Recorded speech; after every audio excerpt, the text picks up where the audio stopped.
Hello guys, welcome back to after school classes. इससे पिछली video में हमने बात करी थी राजस्थान बोर्ड यानी कि आरबीएससी 10th क्लास मैथमेटिक्स के ब्लूप्रिंट की। आज मैं आपके लिए उससे भी ज़्यादा इंपॉर्टेंट टॉपिक लेके आया हूँ। इससे पिछली वीडियो में मैंने आपको बताया था कि कौन सा चैप्टर में से कितने मार्क्स का आने वाला है क्वेश्चन और कौन सा चैप्टर कितने मार्क्स का है। बेसिकली एक ही बात हो गई दोनों। तो बेसिकली ब्लूप्रिंट हमने डिस्कस किए थे, लेकिन आज का लेक्चर उससे भी ज़्यादा इंपॉर्टेंट है। क्यों? क्योंकि आज मैं आपको बताने वाला हूँ कौन से चैप्टर से कितने मार्क्स का क्वेश्चन आने वाला है। ये तो है ही सही, साथ ही में किस तरीके का क्वेश्चन आने वाला है और ज़्यादा से ज़्यादा मार्क्स यानी कि जो मैक्सिमम मार्क्स के सेक्शन डी होता है जो कि 4 मार्क्स का होता है और सेक्शन सी होता है जो कि 3 मार्क्स का होता है, यानी कि 4 क्वेश्चन 3 मार्क्स के, 3 क्वेश्चन 4 मार्क्स के। ये किस तरीके के क्वेश्चन होते हैं, यानी कि जो बड़े बड़े बेसिकली हिंदी में बोला जाए तो बड़े बड़े जो क्वेश्चन होते हैं वो किस तरीके के आने वाले हैं, उसका एक डिटेल एनालिसिस हम करेंगे और ताकि हमारे मैक्सिमम मार्क्स आएँ और एक भी मार्क्स कहीं पर भी गुंजाइश ना हो कटने की। ठीक है, तो वीडियो को शुरू करने से पहले मेरी आपसे रिक्वेस्ट है, अगर आप चैनल पर नए हैं तो चैनल को सब्सक्राइब कर लीजिए और बेल आइकन को भी दबा लीजिए, क्योंकि अभी इंपॉर्टेंट टाइम है और एक भी वीडियो लेक्चर आपसे मिस ना हो। तो चलिए शुरू करते हैं। 4 मार्क्स यानी कि सेक्शन डी से क्या है कि 3 क्वेश्चन आने वाले हैं। हमने पिछली वीडियो में बात करी थी 4 मार्क्स के 3 क्वेश्चन यानी कि 12 मार्क्स का सेक्शन डी है। उसी तरीके से 3 मार्क्स का सेक्शन सी यानी कि एक क्वेश्चन 3 मार्क्स का, टोटल 4 क्वेश्चन आने वाले हैं यानी कि 12 ही मार्क्स का हमारा सेक्शन सी है। अब मैं आपको बता देता हूं कि इससे पिछली वीडियो में मैंने ये चीज़ आपको बताई थी कि चैप्टर नंबर कौन से चैप्टर से कौन सा क्वेश्चन आने वाला है। तो सबसे पहले 4 मार्क्स के अंदर 3 क्वेश्चन आएंगे हमारे पास। वो 3 कौन कौन से चैप्टर से आएंगे? तो सबसे पहले चैप्टर 3 से आपको क्वेश्चन मिलेगा, यानी कि लीनियर इक्वेशन इन 2 वेरिएबल से आपको मिलेगा पहला क्वेश्चन 4 मार्क्स का। चैप्टर 8 जो कि है ट्रिग्नोमेट्री, और चैप्टर नंबर 14 जो कि है स्टैटिस्टिक्स। तो इन 3 चैप्टर्स को आपको बिल्कुल हल्के में नहीं लेना है, क्योंकि ये आपको मैक्सिमम मार्क्स दिलाएंगे। 4 4 4 यानी कि 12 मार्क्स तो ये दिलाएंगे सेक्शन सी पर। उसके बाद मैं आऊँगा कि इस तरीके के क्वेश्चंस आ सकते हैं। तो सेक्शन सी में 4 तरह के चार क्वेश्चन आपको मिलेंगे, जो कि हो सकता है 17 18 19 20, ये 4 क्वेश्चन आपको मिल जाएंगे। और बात करते हैं किस चैप्टर से आने वाले हैं। तो पहला आएगा चैप्टर 5 से, चैप्टर 7 से,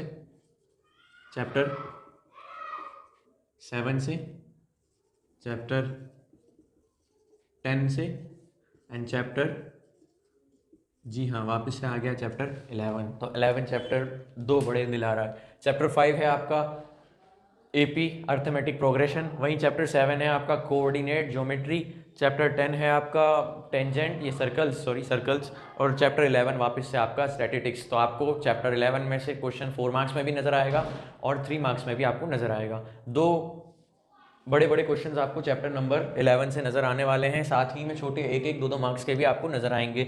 अब बात कर लेते हैं किस तरीके के क्वेश्चंस आ सकते हैं। तो सेक्शन 4 से यानी कि सेक्शन डी से शुरू करते हैं, 4 मार्क्स का। तो बेसिकली 100% चांसेस होते हैं चैप्टर 3 से जो क्वेश्चन आएगा वो आएगा आपको ग्राफ का। 2 इक्वेशंस आपको दे दी जाएंगी, आपको क्या करना रहेगा, ग्राफिकल मेथड से सॉल्व करना रहेगा। इक्वेशंस कुछ इस तरीके की हो सकती हैं, 2x माइनस 3y इक्वल 6, एक इक्वेशन हो गई। एक हो गई 2x माइनस वाई इक्वल 12।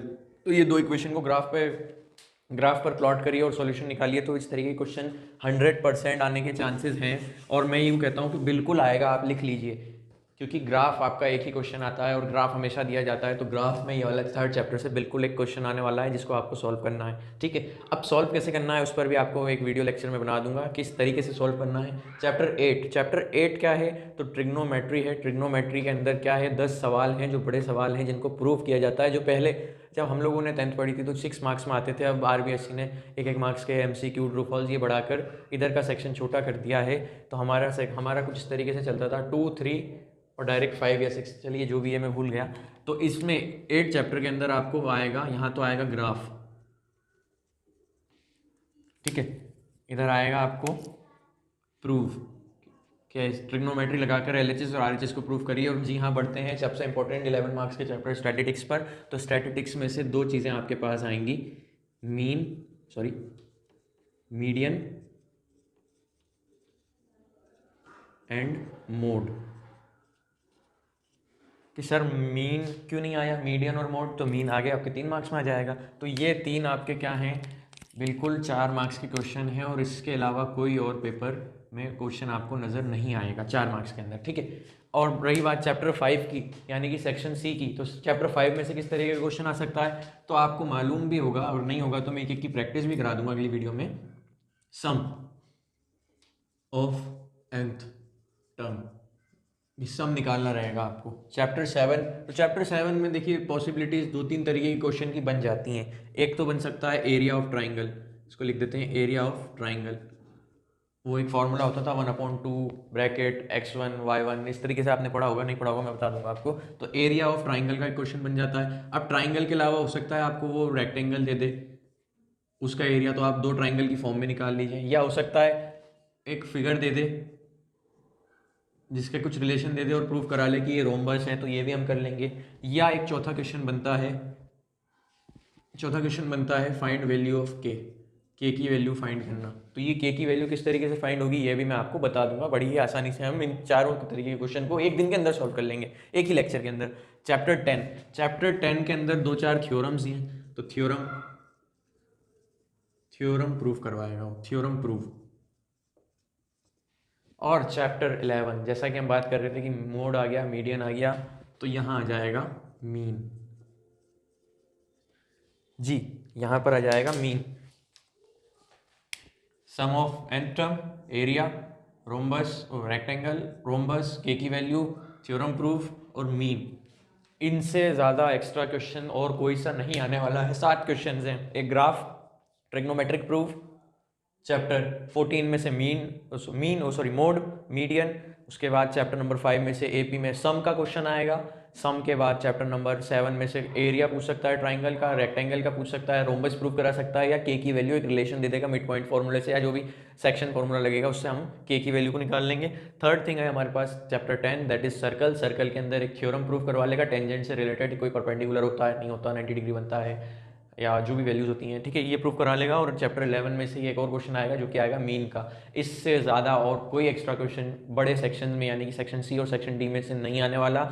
इसकी भी तैयारी अगर आप कर लेते हैं तो आप अच्छी तरीके से पूरा पेपर कर पाएंगे, और अगर इनकी तैयारी करेंगे तो साथ ही में इनके छोटे टॉपिक्स भी तैयार हो जाएंगे। अगर आप हमारे साथ इनकी तैयारी करेंगे तो ऑरली आपकी चैप्टर से कुछ 2 मार्क्स और 1 मार्क्स के क्वेश्चंस की भी तैयारी हो जाएगी। तो 80 में से आप एटलीस्ट 65-70 मार्क्स आसानी से स्कोर कर सकते हैं। आपको बस वही चीज़ है, कंसिस्टेंसी और ध्यान से समझना होगा और ज़्यादा से ज़्यादा सॉल्व करना होगा। इससे ज़्यादा उसमें कुछ नहीं। उम्मीद करता हूँ ये छोटा सा इंपॉर्टेंट टॉपिक्स जो थे आपको ये समझ में आए होंगे। अगली वीडियो में बताऊँगा कि इन क्वेश्चंस को, ये जो 7 क्वेश्चंस हैं, graph, proof, mode, median, AP, second area, whatever, के की वैल्यू, उसके बाद बात करते हैं थ्योरम, और उसके बाद बात करते हैं मीन की। तो ये 7 के 7 क्वेश्चन मैं 2-4 वीडियोस के अंदर कवर करवा दूंगा। तो आप आगे भी हमसे जुड़े रहिए, चैनल को सब्सक्राइब कीजिएगा, लाइक शेयर कीजिए। अगर मुझे वीडियो पसंद आई हो तो कमेंट बॉक्स में मुझे ज़रूर बताइएगा। उम्मीद करता हूँ मैं चीज़ें समझ में आई होंगी। Thank you very much.